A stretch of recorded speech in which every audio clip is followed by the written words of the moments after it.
खेड तालुक्यातील गेल्या 4 पिढ्यांहून अधिक चालत आलेली सर्वात जुनी पेढी, विश्वास हीच परंपरा, सोने चांदी हिरे मोती दागिने नवग्रह खडे मिळण्याचे एकमेव ठिकाण वापगावकर लक्ष्मी ज्वेलर्स. प्रोप्रा परेश माऊलीशेठ वापगावकर, बाजारपेठ पेशी शेजारी, राजगुरुनगर. 9850919999.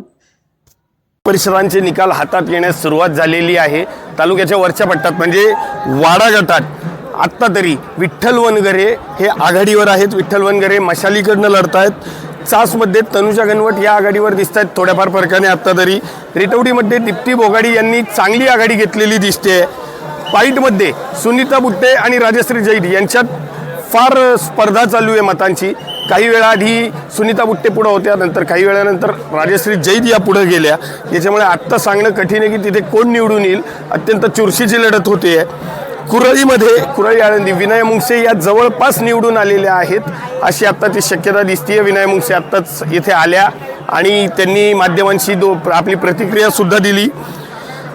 पिंपळगावमध्ये कधी विजयसिंह शिंदे पाटील तर कधी अन्य कोणी आघाडीवर आहेत. शरद मोहिते आघाडीवर जात आहेत, कधी श्रीनाथ लांडे. त्याच्यामुळे पिंपळगावमध्ये सुद्धा एक चांगली चुरशीची स्पर्धा दिसते. नाणेकरवाडीमध्ये गणेश बोत्रे जवळपास निवडून येण्याच्या शक्यतेत आहेत. गणेश बोत्रे यांनी चांगले कष्ट घेतले होते. काही वेळांनी अनेक विजयी उमेदवार इथून येण्यास सुरुवात होईल. मात्र आत्ता तरी हे कल मी तुम्हाला सांगितलेले आहेत. याच्यानंतर एखादा कल बदलू शकतो. तालुक्यात 8 पैकी 7 ठिकाणी मशाल आत्ता पुढे आहे आणि एका ठिकाणी गणेश बोत्रे हे निवडून येतात. माझ्या मागे आपण पाहू शकता इथे अनेक विजयी उमेदवारांचे किंवा विजयी होणाऱ्या उमेदवारांचे कार्यकर्ते जमा होण्यास सुरुवात झालेली आहे. घोषणाबाजीला सुरुवात झालेली आहे. येत्या एखाद्या तासात एखादा निकाल पुढे मागे होऊ शकतो, मात्र सगळे नाही. आत्ता तालुक्यात 7 ठिकाणी मशाल आघाडीवर आहेत आणि एक ठिकाणी गणेश बोत्रे हे आघाडीवर आहेत घड्याळाचे. मी पुन्हा एकदा सांगतो, काही महत्त्वाच्या चॅनल्सनी काल सांगितलं होतं की तालुक्यात 2च मशालीचे उमेदवार निवडून येतील. मात्र महत्त्वाचे राज्यातले टॉपचे चॅनल असा कल कसा काय देतात हा प्रश्न आम्हाला लोकल ग्राउंडवर काम करणाऱ्या पत्रकारांना जेव्हा पडतो तेव्हा हे जे मशालीचे कार्यकर्ते आहेत किंवा अन्य कुठल्या पक्षाचे कार्यकर्ते आहेत त्यांचा विजय निश्चित होतो, कारण ते ग्राउंडवर त्यांच्या नेत्यासाठी काम करत असतात. कॅमेरामॅन सचिन भंडारी सह सिद्धेश कर्नाड, फोकस महाराष्ट्र, राजगुरुनगर. सचिन कडे अभिनंदन.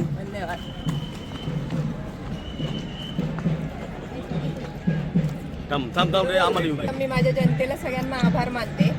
खरं तर आज सगळं शक्य झालंय ते त्यांच्यामुळेच झालेलं आहे आणि इथून पुढच्या काळात जे काय असेल ते नक्कीच करण्याचा प्रयत्न करणार आहोत आणि जनतेची साथ ही असणार आहे हा पूर्णपणे मला विश्वास आहे. निवडणुकीमध्ये सासर माहेर समाजात तुमचा खानदानी किंवा काय बाकीच्या गोष्टी आल्या, तुम्हाला त्याच्याबद्दल काय बोलायचं? तो जर लहानपणापासूनच मला तो वारसा लाभलेला आहे. खरं तर आज ही मला संधी भेटलेली आहे आणि इथून पुढच्या काळात मी तो वसा आणि वारसा पुढे चालवण्याचा खरं प्रयत्न करणार आहे.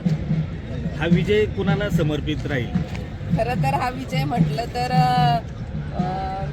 भोसरीचे आमदार विलास विठोबा लांडे माझे वडील आणि माझे पती सुधीर भाऊ मुंगसे आणि खरं तर माझा हा सगळा कुरळी आळंदीचा जो गट आहे त्या सर्वांना समर्पित करते मी. तुमचे वडील वेगळ्या पक्षात आणि तुम्ही वेगळ्या पक्षात, इथून पुढचं राजकारण कसं मॅनेज करणार ते तेव्हा बघू आम्ही. आता सध्या तरी हे महत्त्वाचं आहे. जनतेचा सगळा सपोर्ट आहे आम्हाला. ॲक्च्युली खरं तर आम्ही पुढे समाजकारण करण्याचा प्रयत्न करणार आहोत. डोक्यात फक्त तेच ध्येय आहे. तुमच्या मनपसंत खरेदीला आता आमच्या संगम कलेक्शनची कपड्यांची जोड. जर तुमचे आवडते कपडे आता फक्त संगम कलेक्शन मधूनच खरेदी होणार तर त्वरा करा आणि आपल्या सर्वोत्तम खरेदी करा संगम कलेक्शन मधून. तर आता चॉईस तुमची, तर कपडे आमच्या दुकानातून.